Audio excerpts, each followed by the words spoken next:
Hello my sweet friends and welcome to DIY with Nadia. Today we are doing a super fun and easy wreath. We are going to grab this grapevine pumpkin wreath form. So today we are going to decorate this pumpkin. You can also do it with a regular grapevine wreath. I'm going to attach a wreath I made last year, which was also grapevine. And it was this baby. Look how adorable, and look at that bow. And I'm going to attach it down below just in case you can't find this pumpkin one. You could definitely decorate the way I did this wreath, or just incorporate the way I'm going to do today's wreath and do the same thing on a flat grapevine wreath like that. Lou, you ready to get started on the wreath? Say yes, Mom. Let's get started.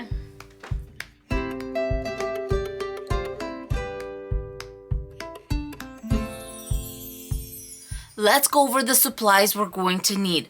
First, I have these beautiful pearl picks. I got these at Michael's, but you can pretty much use anything you can get your hands on as long as it has white or ivory or whatever color that you have that is going to enhance your look. I'm going to use these as a filler to give bursts of light and to brighten my wreath. Next, I have some hydrangeas. These are not white, they're more of an ivory shade, and they do have a little bit yellow towards the inside of each flower. I have some sunflowers. Then I have some mini mums. These are light orange, almost like a yellow, and these are more reddish and orange. So I'm just using one of each. The last floral I'm going to use are these feathers, and they also have some of these brown little things sticking out, and you should be able to find them around fall at the Dollar Tree. For ribbon, I'm going to be using this beautiful ribbon that I got at Hobby Lobby. Another one of my favorites for fall from Hobby Lobby is this one, and it is adorable. I'm a huge fan of this orange one. It has just a little bit of shimmer. To brighten things up, I do have a white ribbon. I thought it would work so beautifully along with this pumpkin one and the orange one. And for a little bit of green, I'm going to be using this mesh ribbon from the Dollar Tree. I absolutely love it. And so does my little one over here. Thinks I'm playing, but this mesh ribbon is so beautiful. For a wreath base, I have a grapevine pumpkin wreath that I got at Hobby Lobby. It was $14.99. Right now, this wreath form is at 40% off. So I think that's a great deal. While this one is playing with my florals, I wanted to mention that I will also be using some scissors, some of these wire cutters, and of course one of my favorite things to use is some zip ties. The first thing we're going to do is prepare our wreath form. You don't have to do this part, but I do like to make sure that my wreath is cleaned up. So anything that's sticking out like this, you would want to first see if you can tuck it in here or there, but if it sticks out like that, then just clip it. See, like this one, I think I can tuck it in somewhere. So that is exactly what I'm going to do. As you can see, I do have help today. Good job, little one. The next thing we're going to do is make the bow. The reason I do the bow before I do the florals is if you put your florals a little too close, then you're stuck with making a small little bow. But if you have the florals a little too far, maybe you'll end up making a bow that's bigger than you intended it to be. So that's why, to play it safe, I'm going to make the bow first. Grabbing one of my ribbon pieces, I'm going to kind of eye how big I want my loop to be and my tail. If that's too long, make it a little shorter or whatever. Just make sure it's where you want it to be. And I'm thinking this looks good to me. Then I'm just going to measure my other side and give it a little snip. So whatever this is, that's my length. I decided to make 3 loops with this beautiful pumpkin ribbon. So I'm just going to fold it. There you go. I'm going to make 3 with this orange one. So same thing, I'm going to measure It looks like my white ribbon is going to be enough for one loop, so that's fine. That's why I made 3 of each, because I had a feeling that I'm not going to have enough of the white. And then, of course, the mesh ribbon, I'm going to have 3 of these. Oh, my little one wants to play and wants some kisses. The next thing I'm going to do is I'm going to make dovetails on all my ribbon pieces. The white one, I'm just going to put both ends together and just like that. It's just 3 pieces of ribbon. They're not that thick, and there you go. Now it's time to put our funky bow together. I'm going to take my first strip, fold it in half, and then fold it in half again. And then after finding my center, I can either use my hand to do this, or you can grab a bow maker and just have that help you. After putting my first piece in the bow maker, I'm going to go to the second little tail and flip it. Then I'm going to go to the orange, same thing, find my center, and then this one is going to go loop on one side, tails on the other. Since this is a double-sided ribbon, I'm not going to have to twist anything. We're just going to lay it down. I'm going to put the white one in a little later, then my green one. The loop is on this side, so I'm going to have to put the loop on the other side. And by number 3, you kind of can see where your loops go and where your tails go as far as the length. And then I'm going to repeat the same thing. Going to grab my pumpkin ribbon, and since the loop was here, I'm going to put it on the other side, and I'm just measuring it to the orange one.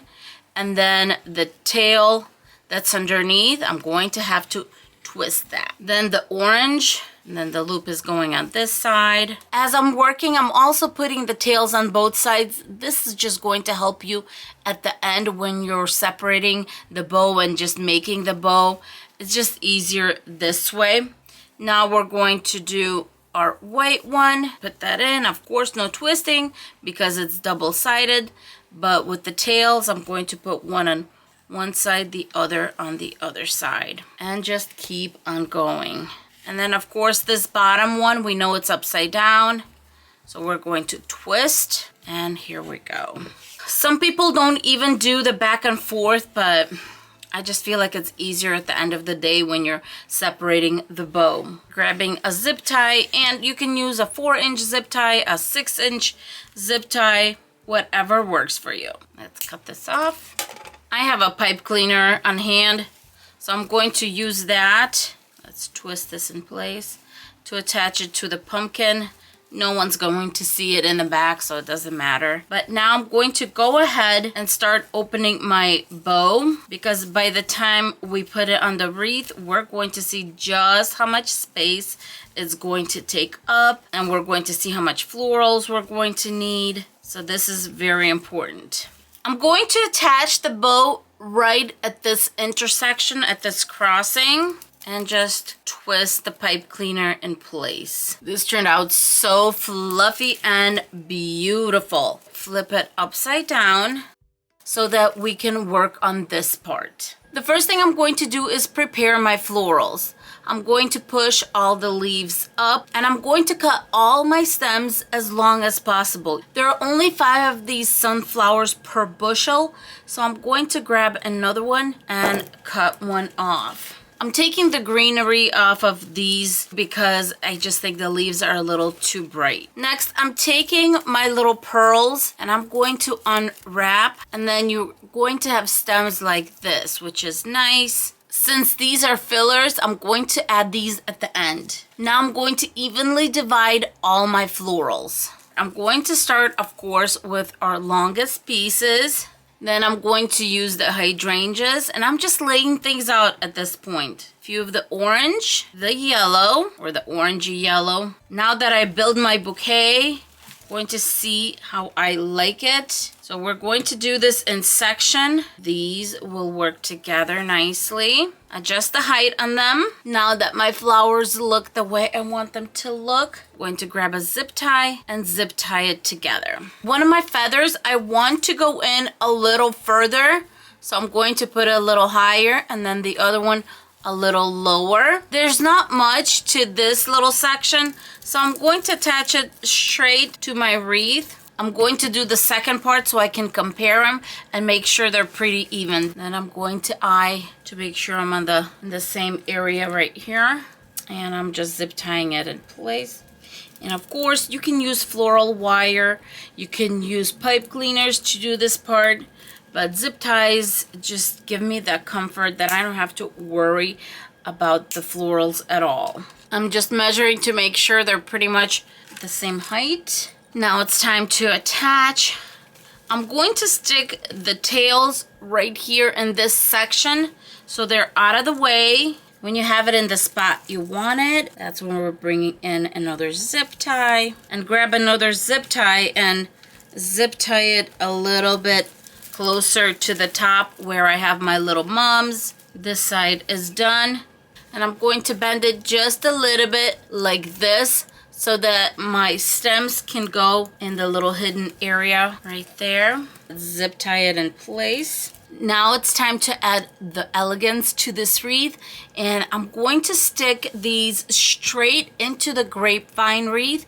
You can hot glue them definitely, but that is up to you. Starting at the top, just weaving it in, and then another 4-piece on this side, and then the rest of them wherever you feel like it needs a little bit of white here and there. I got distracted with this little one again. Oh my goodness, he's so adorable. He's playing with the ribbon on the sides. He's getting in my way, which I appreciate because it's just the cutest thing ever. Back to the wreath, I'm going to put one of these picks right next to the bow.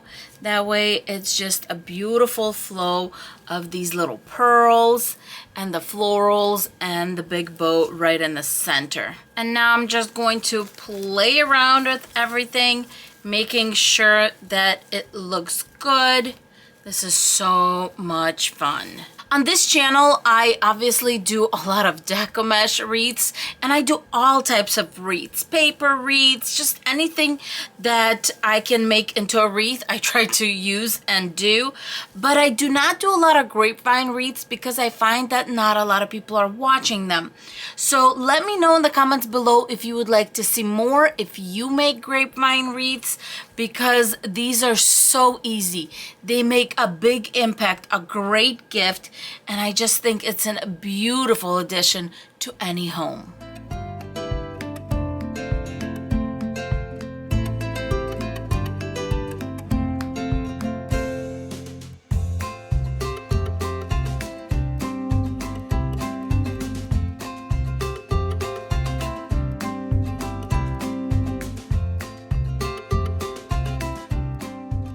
I hope you all enjoyed the video as much as I enjoyed making this beautiful grapevine pumpkin wreath.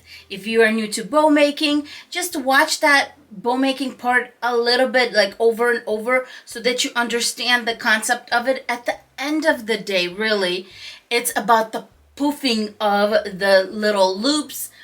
Just poof and poof until it looks good to you. Move the tails around and you will be fine. And don't forget that one day I didn't know how to make a bow and I was new too. So you're not alone. This is, you know, a lot of us are learning and that's okay. And that's normal too. So if you are new to this channel, don't forget to subscribe and hit the bell button. With that being said, thank you so much for being with us. We appreciate you from the bottom of our hearts, don't we, Louie? Yes, we do. And of course, we prepared 2 videos for you right here if you are still in a mood for more wreath tutorials. Bye, guys. Say bye. Mwah. You're so sweet. Bye, guys.